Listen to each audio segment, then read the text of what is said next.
여러분, 죽음이 뭐라고 생각하세요? 네, 저마다 다 다른 생각이 있겠지만 제가 오늘 죽음이란 뭔가 죽음의 속성에 대해서 여러분과 이야기를 나눠보려고 합니다. 시작하기 전에 제가 겪은 이야기를 여러분에게 잠깐 들려드리고 싶어요. 3학년 아이 엄마가 갑자기 돌아가시게 됐어요. 엄마가 아이랑 같이 있다가 이제 아이가 먼저 방에 들어가고 이제 아이는 방에서 엄마를 기다렸는데 엄마가 안 들어오는 거예요. 그래서 한참 있다가 나와 봤더니 엄마가 좀 이상한 거예요.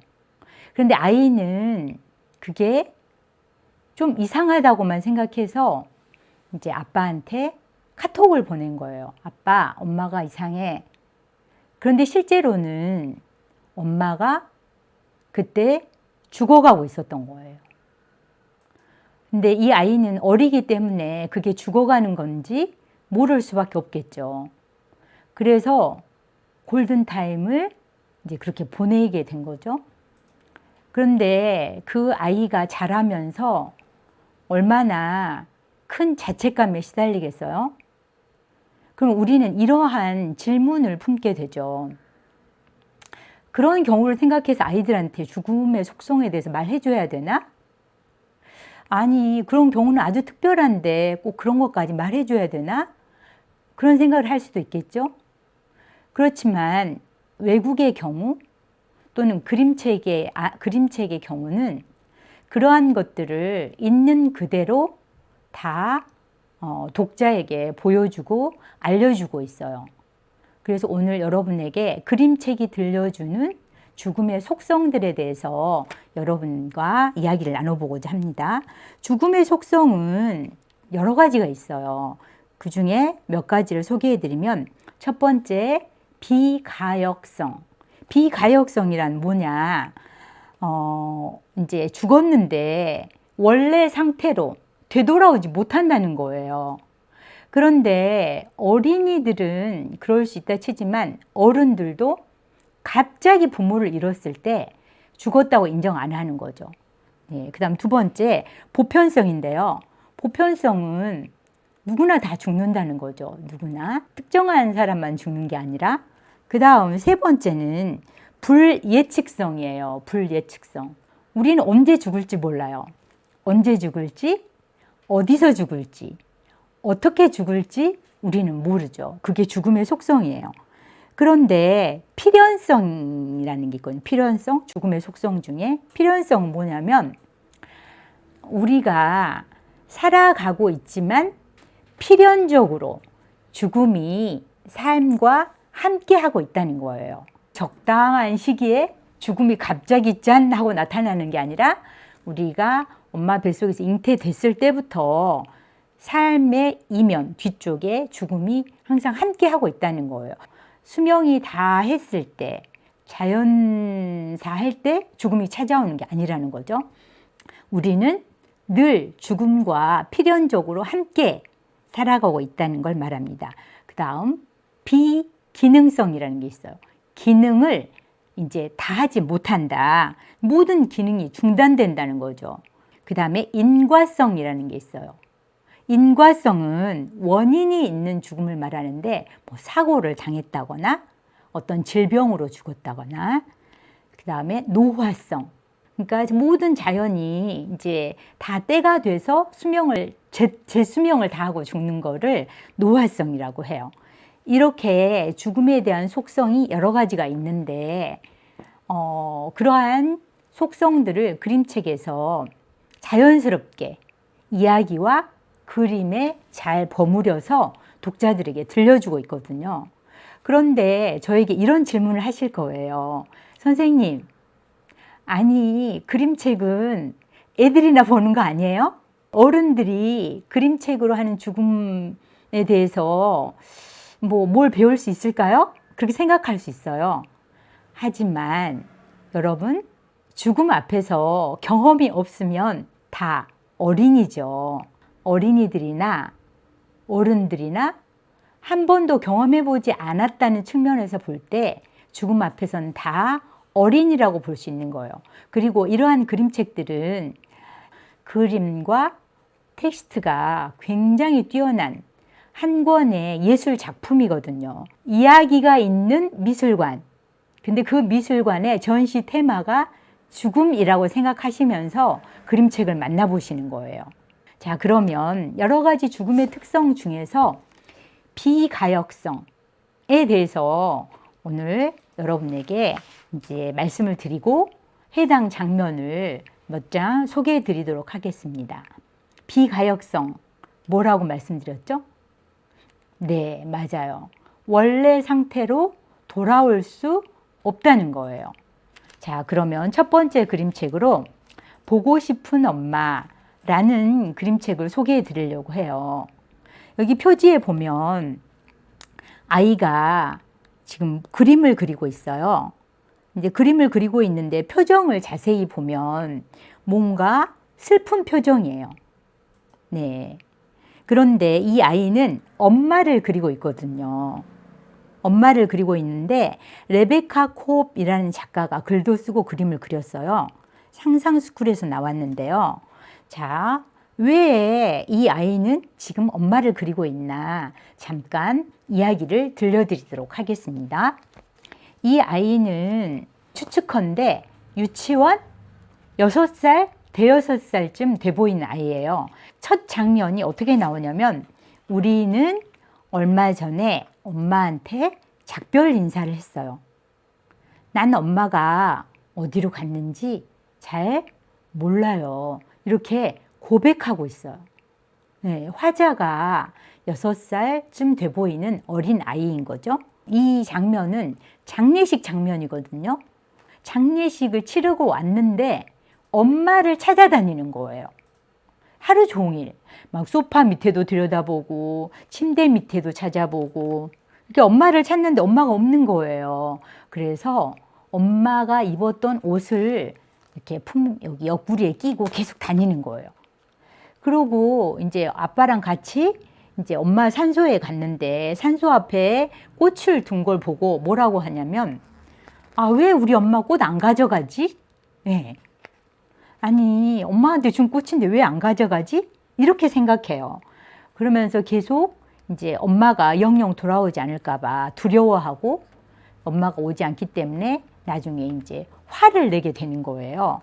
그런데 이때 이 아이가 겪게 되는 이러한 과정들은 엘리자베스 퀴블로로스가 말한 상실의 5단계를 다 거치게 되는데 어느 날 이 아이가 아빠한테 물어봐요. 아빠, 엄마 언제 돌아와? 이렇게 물어보는 거예요. 여러분, 이 아이는 왜 아빠 언제 돌아오냐고 물어볼까요? 이 발달 단계에서는 엄마가 돌아가셔서 장례를 치르고 왔지만 비가역성에 대해서 아이는 모르는 거예요. 그러면 아이들만 그럴까요? 어른들도 장례를 치르고 왔지만 그 보낸 사랑하는 사람이 다시는 돌아오지 못한다는 걸 알면서도 인정하지 못하기 때문에 애도의 과정이 굉장히 힘든 거거든요. 그거를 인정을 했을 때와 인정하지 않았을 때 애도의 터널은 길고 더 어둡고 달라지는 거죠. 그래서 우리가 상식적으로 아, 죽은 사람이 다시 돌아오지 않지 이렇게 생각하면서도 사실 내가 그런 일을 막상 겪게 되면 그거는 머릿속으로는 생각하나 내 삶에서 그거를 받아들이지 못하는 거예요. 근데 이때 아빠가 어떤 태도를 보이느냐 굉장히 중요한 이야기를 해요. 아빠가 아이를 이렇게 안아주면서 이렇게 말해요. 엄마는 죽었어. 여러분, 유치원생이에요. 5살, 6살 된 아이한테 엄마는 죽었어. 이렇게 말하는 거 쉬울까요? 그림책에서 이러한 장면들을 우리는 보면서 아, 아이에게 이러한 죽음의 비가역성에 대해서 뭔가 제대로 올바르게 이야기를 해줘야 되는구나 라는 걸 배우게 되는 거예요. 작가들이 자기 맘대로 이렇게 써야지? 그게 아니라 작가들이 텍스트를 쓸 때 이러한 전문가들의 연구 결과를 토대로 스토리를 작성하기 때문에 우리는 그림책에서 배우게 되는 거죠. 그런데 아빠가 죽었다고 말한 다음에 이야기를 좀 덧붙여요. 누구든지 한 번 죽으면 몸을 움직이지 못한다. 그래서 엄마도 돌아올 수 없어. 네, 죽으면 몸을 움직이지 못한다고 말해 주는 거예요. 저는 이 그림책을 처음 봤을 때 이런 실제적인 이야기를 아이가 두려워할 텐데 어떻게 해줄 수 있을까? 그랬는데 이 책을 보고 또 연구 자료나 논문들을 보고 또 관련된 책들을 읽으면서 이런 것들이 어린 아이들에게 죽음 교육의 어떤 올바른 측면이라고 이제 알게 됐어요, 나중에. 그랬는데 이 아이는 이제 자책감에 시달리는 거예요. 여러분도 분명히 그런 경험이 있을 거예요. 누군가 내 곁을 떠났을 때 마냥 순수하게 슬프지만은 않거든요. 거기에 반드시 따르는 게 뭐냐? 자책감이에요. 자기 자신을 계속 힘들게 해요. 어떻게 힘들게 하느냐? 내가 좀 더 잘해드릴 걸. 내가 이렇게 했더라면, 내가 저렇게 했더라면 우리 엄마가 좀 더 사셨을 텐데, 우리 아버지가 돌아가시지 않았을 텐데 자책하게 되죠. 이 아이 역시 이 어리지만 자책하는 거예요. 내가 뭘 잘못했어. 내가 그때 엄마 말을 잘 좀 들었더라면 자책할 수 있기 때문에 이 아빠는 그걸 아는 거죠. 그래서 이 아이한테 네가 뭘 잘못해서 엄마가 죽은 게 아니야. 이렇게 말을 해주는 거예요. 그런데 부모들이 그걸 모르면 그런 이야기 안 해주겠죠. 왜? 왜 안 해줄까요? 그런 이야기가 아이를 힘들게 할 수 있다고 생각해서 아예 아무런 이야기를 안 할 수 있거든요. 그러나 우리는 아이든 어른이든 누구든지 누군가를 잃고 나면 자책하기 때문에 자책하지 않도록 주변에서 잘 다독거려 줘야 되는데 그러한 그 태도를 이러한 장면에서 볼 수 있죠. 그래서 나중에는 이제 엄마는 안 계시지만 그래도 우리는 엄마 없이도 가족이라면서 건강한 애도를 하게 되는 거죠. 이 책에서 우리는 죽음의 비가역성이라는 속성만 배울 수 있는 게 아니라 이 아이가 어떻게 건강한 애도를 하는지 이야기를 따라가면서 그림 속에서 볼 수가 있어요. 그러면 주인공이 어린 아이니까 아이들이나 보는 책이냐? 절대 그건 아니죠. 이 아이를 그림책 속에서 만날 때 여러분들은 부모 잃은, 엄마 잃은, 어른인 나의 모습을 발견하게 되는 거죠. 두 번째 책을 소개해 드리도록 하겠습니다. 내가 함께 있을게 라는 책인데요. 이 책에서는 이제 주인공이 오리예요. 자, 이렇게 가다가 다시 또 앞을 보고 가다가 다시 뒤돌아서 보다가 왜 우리 그럴 때 있잖아요. 누군가 나를 보는 것 같아가지고 가다가 누가 나를 보는 것 같은데 이러한 장면이에요. 근데 죽음을 만나게 돼요. 네, 죽음을 만나는데 오리가 피하지 않고 죽음과 대화를 하는 거예요. 뭐라고 하느냐? 너 누구야 도대체? 왜 슬그머니 나를 따라다니는 거야? 그러면서 대화가 시작되는데 이 죽음이 뭐라고 말하냐면 이제 너 나 데리러 온 거야? 이렇게 물어보니까 이런 이야기를 해요. 그동안 쭉 나는 네 곁에 있었어. 만일을 대비해서 쭉 네 곁에 있었다고 해요. 이건 죽음의 속성 중에 뭐냐면 필연성을 말하는 거예요. 네. 그런데 이 오리와 죽음이 점점 사이가 이제 가까워져요. 점점 사이가 가까워지면서 많은 대화를 하게 되죠. 여러분에게 꼭 보여드리고 싶은 장면이 있어요. 이 장면인데요. 오리랑 죽음이 같이 높은 나무 위에 올라가요. 높은 나무 위에 올라가서 이제 저 아래를 보는 거죠. 우리 조망한다는 말 하잖아요. 조망.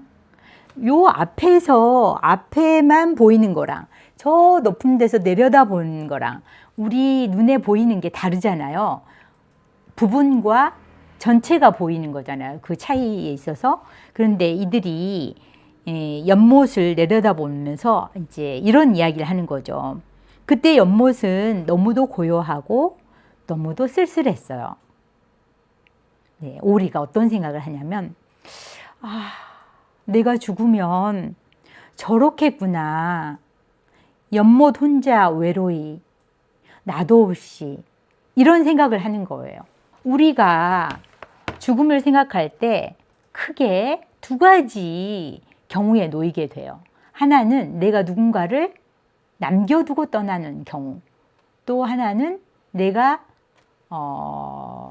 누군가를 보내는 경우, 두 가지 경우가 있을 수 있겠죠. 그런데 그러한 경우에 처했을 때 나는 어떨까를 생각해 보는 데 있어서 우리는 일상생활에서는 그게 잘 안 되는 거죠. 그래서 뭔가 이 오리와 죽음처럼 일상이 아닌 그 어떤 특별한 곳에서 우리의 삶 전체를 내려다보는, 조망하는 어떤 시간을 가져보는 거죠. 그게 제가 말씀드리는 그림책을 보는 것도 그 중에 하나라고 볼 수 있죠. 높은데, 물리적으로 높은 공간에 올라가는 건 아니지만 일상을 떠나서 그림책이라는 공간 안으로 와서 죽음을 사유해보고 조망해보는 거죠. 책 한 권만 더 소개해 드릴게요. 무릎딱지라는 그림책이 있는데요. 이 책도 세계적으로 굉장히 유명한 그림책이에요. 자, 이 아이가 지금 여기 보면 무릎이 다쳤어요. 무릎 넘어져가지고 피가 났는데 어떻게 된 일인가? 샤를로트 문드리크가 글을 썼고 올리비에 탈레크가 그림을 그렸는데 한울림 어린이에서 나왔습니다. 자, 이 책은 거의 모든 컬러가 빨간색이에요. 첫 장면이 어떻게 시작하느냐? 엄마가 오늘 아침에 죽었다. 사실은 어젯밤이다. 이 엄마가 죽은 거예요, 갑자기. 그랬는데 이 아이가 이렇게 널브러져 있는 거죠. 주인공, 인물은 어린 아이지만 이 어린 아이를 통해서 우리는 우리의 모습을 발견할 수 있어요. 여러분, 어른이시지만, 또는 중학생, 고등학생이지만, 부모, 엄마를 갑자기 잃었을 때 이렇게 널브러지지 않을 사람이 누가 있겠어요? 네. 그래서 이제 엄마를 잃었는데 이 아이가 이걸 받아들이지 못하게 돼요. 그래서 막 분노의 과정을 거치고 아버지랑 이제 둘이 서로 이야기를 안 하는 거죠. 이렇게 해도 이야기해요. 엄마, 어떻게 나를 두고 떠날 수 있어? 잘 떠났어. 속 시원해. 이렇게 어린애가. 네. 근데 우리 어른들도 마찬가지죠. 너무 받아들이기 어려우면 떠난 사람에 대해서 그 상황에 대해서 이렇게 분노하게 되는 거죠. 그런데 이 아이가 굉장히 힘든 시간을 거쳐요. 굉장히 힘든 시간을 거치다가 어느 날 마당에서 놀다가 이렇게 넘어졌어요. 네. 넘어졌는데 다쳐서 피가 나죠. 그럼 여러분 넘어졌을 때 이제 한참 지나면 딱지가 앉잖아요. 그 딱지 누구나 다 한 번쯤은 경험해 보셨을 거예요. 근데 이 아이가 그 딱지를 이제 자연스럽게 떨어지도록 놔둬야 되는데 자기가 손으로 피를 보면서 뜯어내는 거예요. 왜? 그 피를 보면서 아플 때 엄마가 자기를 위로해 주는 것 같은 그런 생각을 하게 되는 거죠. 엄마를 그 지점에서 만나고 싶은 거예요. 그런데 이 아이는 한 번만 그런 게 아니라 여러 번에 걸쳐서 그렇게 딱지를 자기가 떼면서 엄마를 만나요. 그런데 어느 날 이제 할머니가 집에 와요. 할머니가 집에 왔는데 할머니의 자세를 볼까요? 아이하고 눈을 맞추면서 앉아서 이야기하잖아요. 서서 하지 않고. 우리가 누군가를 위로할 때, 누군가의 슬픔을 안아줄 때 우리는 이러한 자세를 취해야 된다는 걸 그림책에서도 배울 수 있어요. 그런데 이 아이한테 할머니가 뭐라고 말하냐면 여기에 손을 이렇게 댄 다음에 여기 쏙 들어간 데 있지. 엄마는 바로 여기에 있어. 엄마는 절대로 여길 떠나지 않아. 이렇게 말을 해줘요. 네. 그런데 절대로 떠나지 않는다는 것이 신체적으로 몸이 떠나지 않는다는 걸 말하는 게 아니잖아요. 네. 그래서 몸은 떠났지만 마음속에 추억과 사랑으로 아이 마음속에 남아있다는 걸 이 그림책에서 들려주는 거죠. 그래서 결국 이 아이는 어떻게 이 상실을 극복했을까 궁금하시죠? 네, 궁금하신 분들은 책을 꼭 보시기 바랍니다. 네, 그럼 이것으로써 그림책이 들려주는 죽음의 속성, 그 중에서 특히 비가역성에 대해서 여러분과 같이 이야기를 나눠봤는데요. 많은 그림책들이 비가역성뿐만이 아니라 다른 속성들에 대해서도 예술적으로, 문학적으로 잘 보여주고 있기 때문에 어린이든 어른이든 독자의 마음을 크게 움직일 수 있습니다. 여러분에게 좋은 그림책과 만남의 시간을 가져보시라고 권해드리겠습니다. 네, 그러면 이상으로 두 번째 시간 마치도록 할게요.